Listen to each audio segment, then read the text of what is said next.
3. Controls. We will be able to recognize the properties window, choose the appropriate property, differential between controls properties.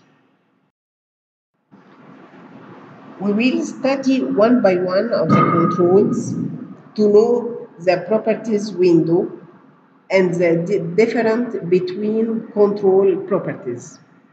Number 1, the form. Form window uses the interface of the program, which placed upon it different controls such as button, label, and text box. There are many properties assigned to the form. The most important property of the form البروبرتي والفانكشن بتاعها. البروبرتي name of form used in code window. اسم الفورم نفسها اقدر اغيرها. التكست the text which appears on the title bar on the form. ده التايتل بتاع الفورم اللي اقدر برضو اغيره. الباك جراوند او الباك كلر. البروبرتي على الكمبيوتر مكتوب فيها باك كلر، لكن هي في الاساس change back color اللي هي background color of the form. Form border style. outline border. control box. الكنترول بوكس اللي بتبقى موجوده فوق في البروجرام اللي هي فيها minimize وماكسمايز وكلوز، هي دي اسمها كنترول بوكس. اقدر اخليها hidden واقدر اخليها appear. بايه؟ ممكن اختار من كنترول بوكس يا اما true يا اما false. لو true هتبقى able ان انا اشوفها او appear، لو false هتبقى disappear. minimize box and maximize box. The control the appearance of or disappearance of minimize and maximize button. Take true or false. Window state determines the size of the window on the screen. لما بختار window state بتبقى full screen، ودي بتظهر في الران تايم مود. Start position. Locate the forms window on the screen. يعني ايه؟ اللوكيشن بتاعت الفورم. اقدر اغير اللوكيشن بتاعت الفورم يا اما right side or left side. Right to left ده direction in the text box. Right to left layout.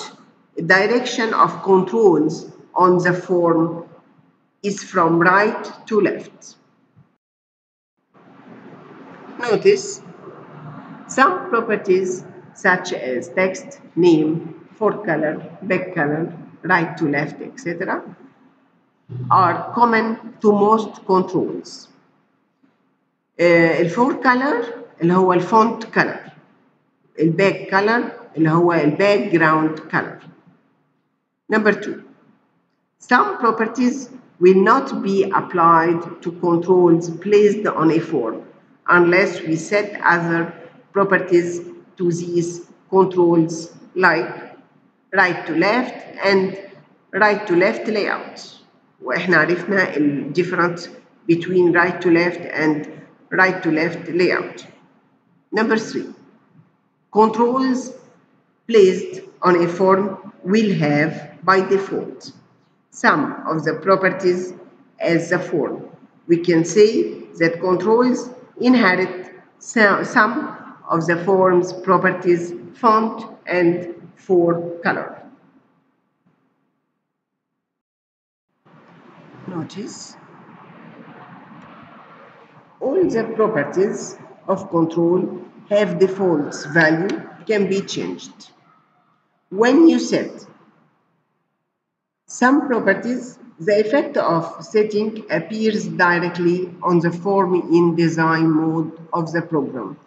يعني أي effect أنا بعملها property appear directly فين؟ في الديزاين مود. النقطة اللي بعدها عكسها. There are some properties which their effect doesn't appear on the form until you run the program, such as window state. هنا في effect does not appear إلا إذا إمتى؟ لما أعمل run the program.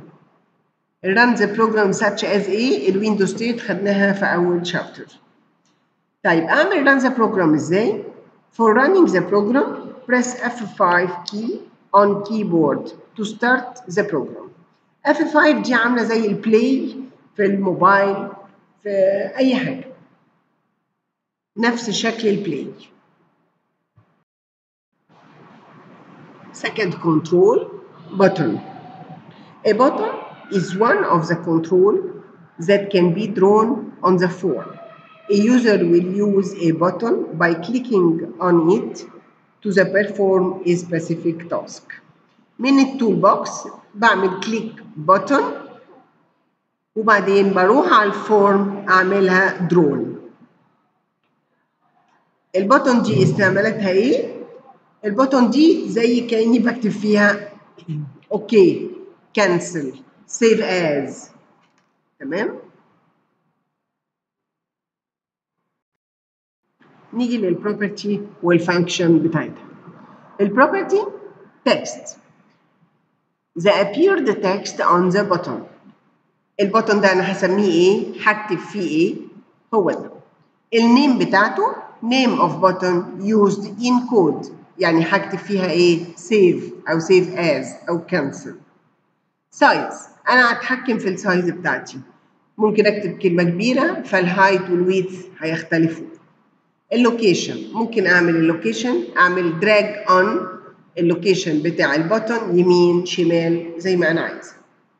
الباك كلر choose the back color of the button. الباك كلر اللون البutton نفسه الباك بتاعه. الفونت طبعا أقدر أغيره. الشيب السايز الستايل on the text font appeared on the button. الفور كلر اللي هو font color أقدر أغير الفونت color بتاع التكست اللي أنا هكتبه في البutton نفسه. Note: when you click on the command button in the design mode, number 1, 8 squares appear on the borders of the button. You can change the size of the button by using the process of drag and drop, using the pointer of the mouse through the 8 squares. You can change the location of button by using the process of drag and drop after moving the mouse pointer until it turns into a shape with 4 heads. زي ما قلنا قبل كده ان احنا ممكن نغير السايز بالدراج اند دروب using the pointer of the mouse وكمان ممكن اغير اللوكيشن. بس في حاجة مهمة جدا. It's a must to write in the left side the greater number. ايه greater number؟ اللي هي الهايت والويدث. في الأول أنا بحط البutton بيظهر لي اللوكيشن appear 00. ايه 00 دي؟ لما بتبقى في الكورنر كده عند الفورم. طب أنا ممكن أعملها لما بعملها drag and drop أغير اللوكيشن بتاعها فبيبقى اللوكيشن اتغير عندي فالأرقام بتتغير. بدل 00 بتبقى 98 2.97. ايه 98 و 97 دي؟ 98 اللي هي الهايت وال7 اللي هو الويدث. فأنا لازم بكتب زي ما احنا قلنا في الليفت سايد الجريتر نمبر وده سؤال امتحان. تمام؟ يبقى احنا بنكتب ال 98 وبعد كده 2.97.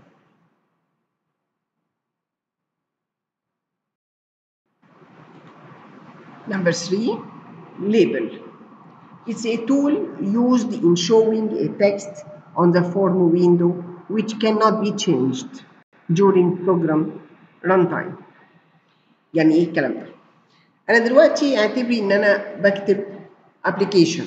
لما أجي أكتب application بتبقى متقسمة عندي two sides name و rectangle جنب النيم اسم الستودنت مثلا. فأنا بخلي name دي أنا ما بقدرش أغير فيها حاجة، يبقى هي دي اللي هرسمها بالإيه؟ بالليبل. عشان اللي بعدها هتبقى حاجة تانية للستودنت، إن أنا ممكن أدخل أكتب في الستودنت أغير في كلمة ستودنت، ممكن كل ستودنت يكتب النيم بتاعته. ف label cannot be changed during program runtime. إيه البروبرتي بتاعتها والفانكشن؟ البروبرتي auto size. The size of the label is defined automatically according to the written text if the value of property equals true. Border style, choosing the border style of the label. أكتر بروبرتي أنا بستعملها في الليبل أوتو سايز وبوردر ستايل. السلايد اللي بعد كده هنفهم إيه هي الليبل، الأوتو سايز ليبل أوتوماتيكالي، وإيه هو البوردر ستايل.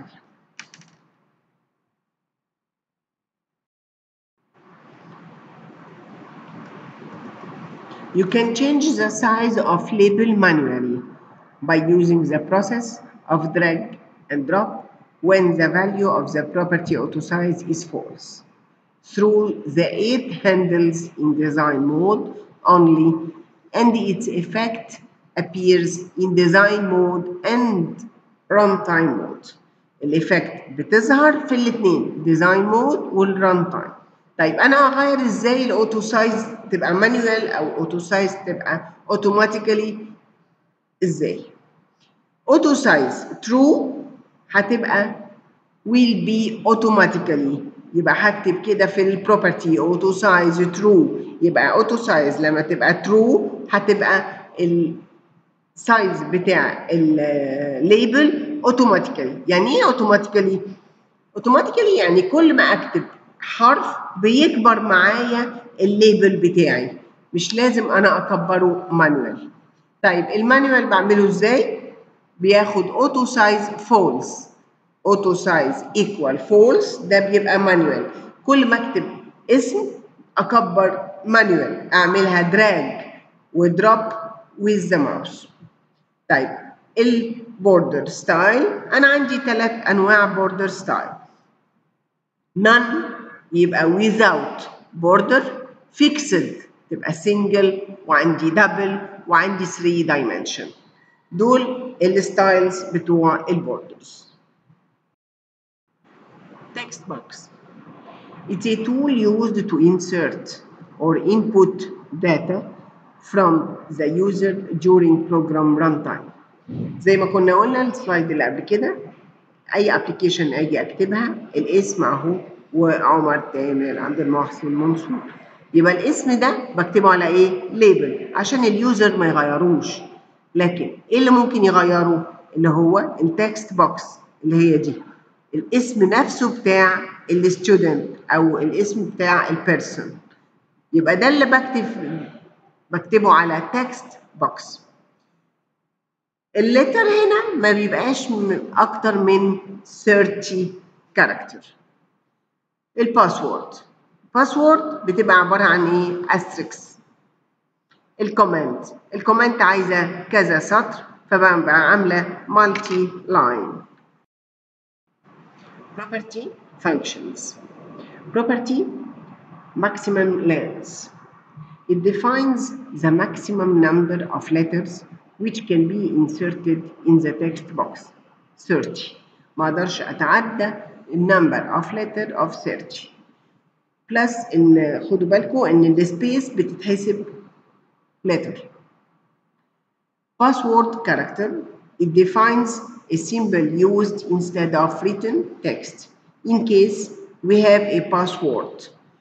الباسورد instead of written text كلنا عارفين طبعا، لكن هي بتتكتب بطريقتين، يا اما بتظهر عندي على المونيتور asterisk يا اما point bold. multi-line allows multiple lines within the text box control tool. المالتي لاين بتاخد true وبتاخد false. When he take false means written in one line. Multi-line true means written in multi-line. ListBox. Number 5. The ListBox is a control used for showing a list of items.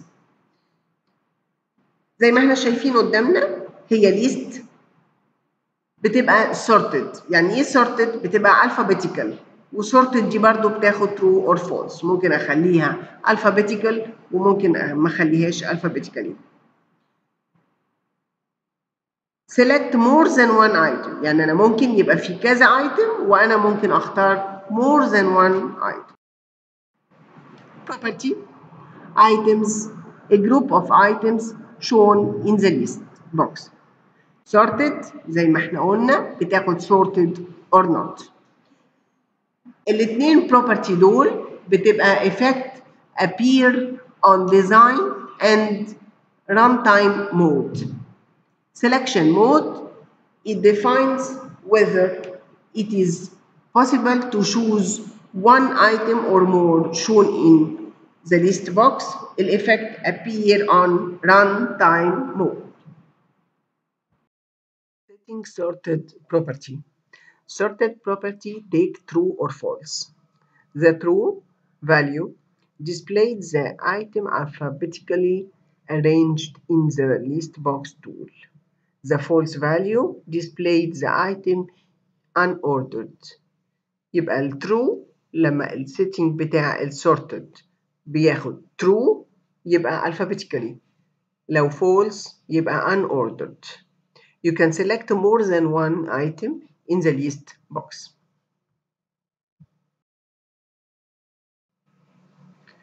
Number 6. ComboBox. ComboBox control displays a drop-down list from which one item can be selected.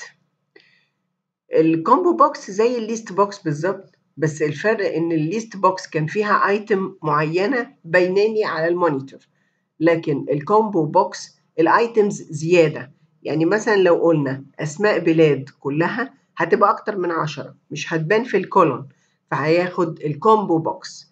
الكومبو بوكس معروف بايه؟ بالارو ده اللي هو الدروب داون، اللي هو بيبقى هنا دروب داون. يعني لما يجي لك في الامتحان كومبو بوكس معروف بايه؟ ديسبلاي ايه؟ الدروب داون. property function. البروبرتي بتاعت الجروب بوكس items, a group of items which are shown in combo box. في الكومبو بوكس بيبقى فيه list of item وفيها items كتير احنا ممكن نختار. في نوعين، auto complete source و auto complete mode. auto complete source it's a source of suggested items to select from. هنا عندي لو أنا كتبت كلمة ال أو أي حرف هنا هيجيب لي suggest country مثلا say ال، ففي الصومال، السعودية، الجزائر. when writing any letter the country starting with this letter are suggested. Autocomplete mode, it defines the method of list completing process. هنا لازم أكتب كل الكلمة مفيش suggest، يبقى autocomplete mode.